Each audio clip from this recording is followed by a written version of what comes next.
Hello. Today I would like to introduce Maria Aslam, the founder and editor of ADA Magazine. She's going to talk to us briefly about her career, about her magazine, but mostly about the upcoming awards, which are scheduled. The closing date for submissions is scheduled for August the 14th.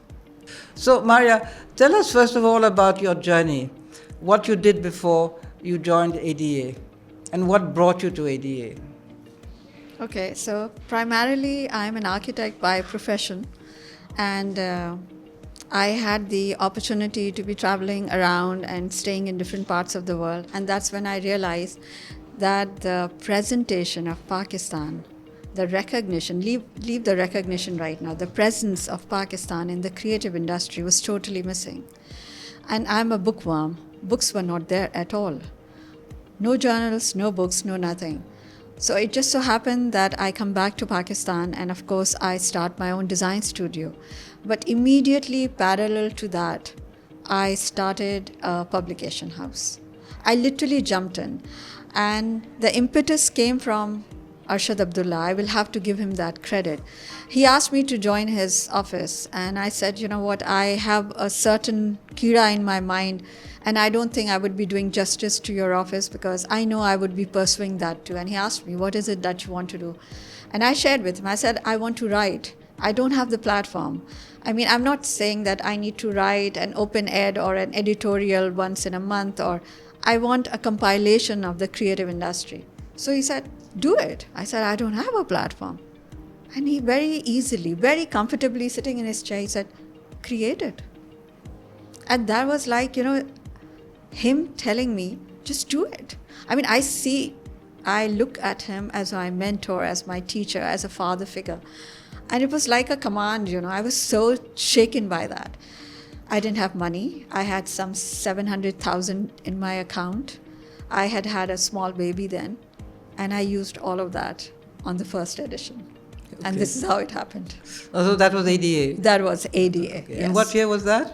And that was 2008. 2008? Yes. So you are now, 16 yes, years? Yes. The last cycle awards were the 15th year of ADA itself.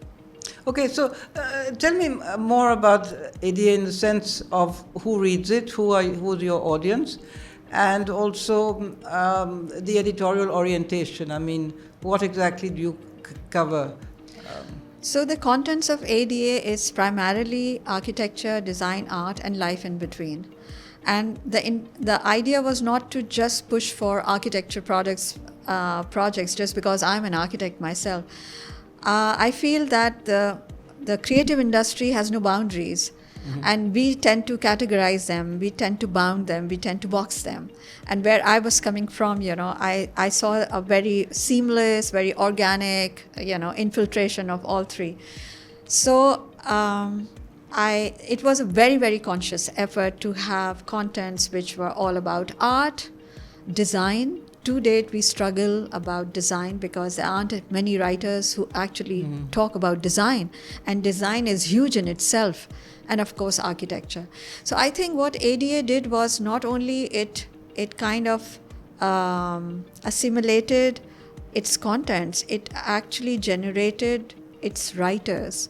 We reached out to people, we groomed them, what to write, how to write, what to submit, So I think we kind of initiated another line of writers, bloggers that you may call in today's time, and thinkers who started thinking about what are the impacts of these three design genres that we call architecture, design per se, and art. I would like to mention the magazine Nukta also. It was folding over and I was heartbroken. I wish I could have acquired it. Which magazine is that? Sorry? This was Nukta. Okay. And it was all about art. But it was all about art. There was no reflection on architecture, hardly any. So when that folded over, we then realized what a huge responsibility now we had, because we were addressing Yes, of course, architecture, design, and now art, and then urbanity came into it, sustainability came into it, lifestyle patterns came into it, and our coterie of writers, international organizations joining, believing in us, and that kind of collaboration that initiated itself was tremendous.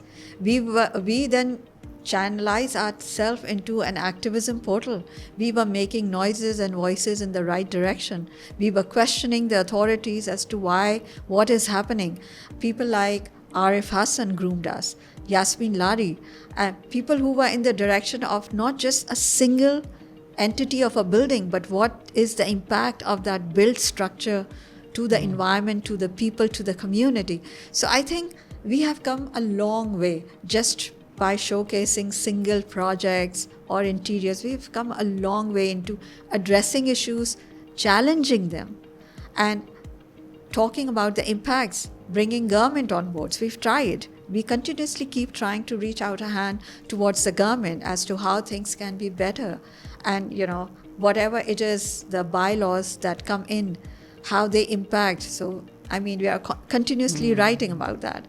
So our contents are very dynamic. We work on 3 editions prior, knowing that there would be something which would crop up and need our attention. So we can't just lock them that this is what we have for the year, because I think we are in a timeline which is quite volatile, which is addressing and kind of seeking an answer in today's time. So the contemporary lifestyle is you never know what you would be talking about today, tomorrow. I don't want to bring in politics, but our neighboring countries, that's a force in itself. So all of that gets into our pages and finds a space because it impacts us. And apart from the sort of art, architecture and design community, do you have a general readership? For example, do students read the magazine? Yes, all of the academia from the north to the south of the country either subscribe, and if they do not subscribe, we keep sending them issues and pushing them to subscribe. So there are certain universities which may be coming up or settling in. They do their subscriptions, and the student body picks up.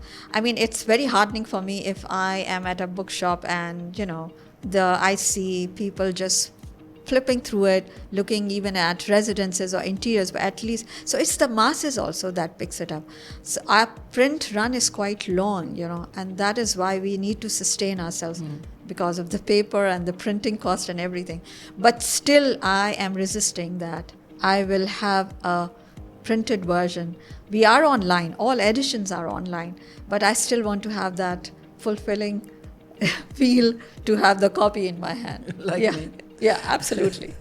Now, tell us about the awards. Now, how did those come about? When did they start? And why? Well, so it was our 10th year. Mariam and I was seriously questioning myself, okay, what is it that we are working on? I thought that we have kind of, we were in a boat which was not rocky enough, we were maybe not chartering a newer direction. I felt we were not doing enough. And I have been invited to many international juries, awards, and that's when I started questioning myself. How about if we start recognizing our creative minds? And immediately I turned to the Aga Khan Award for Architecture because I worked with them in different nuances. And they supported us. They kind of created a guideline as to the process, because the process is huge and is very sensitized, and you have to be very mindful and unbiased and all of that. So with that grounding and teaching, we kind of, again, it was like 10th year, we need to move ahead. We need to show to the world that there's something different that we are bringing through the ADA. And we just jumped in. So it was, I think, 18 we announced the awards. We launched them. And 19, we have had our first ceremony. So within a span of 5 months, I think we just went crazy. And as if that was not enough, because the process, the submission call, the juries, and we had live juries. This is pre-COVID times. We had live juries. Indus Valley had the entire jury happening at their campus, Habib University holding the seminar, the Governor House holding the award. So I felt that the entire city was with us, you know, and it was beautiful, absolutely wonderful. And it happened. It just happened. I mean, I couldn't believe it. To date, it was actually broadcasted by a TV channel. But to date, I don't have the nerves to actually go and revisit that night. Your president was with us, so anything and everything that could go wrong and right was happening that night. But it happened. I think the fraternity, the professional fraternity, be it the architects, interiors, urbanists, engineers, artists or designers, and when I say designers, like I say, it's an ambit of a huge industry which is prolific with graphic designers, editorial, UI, UX, you name it. They all were geared for it. They were actually waiting for somebody to take that initiative. Right. And it happened. And here we are with the fourth cycle. Yeah. So how are this year's awards shaping up? I think they are shaping up very well.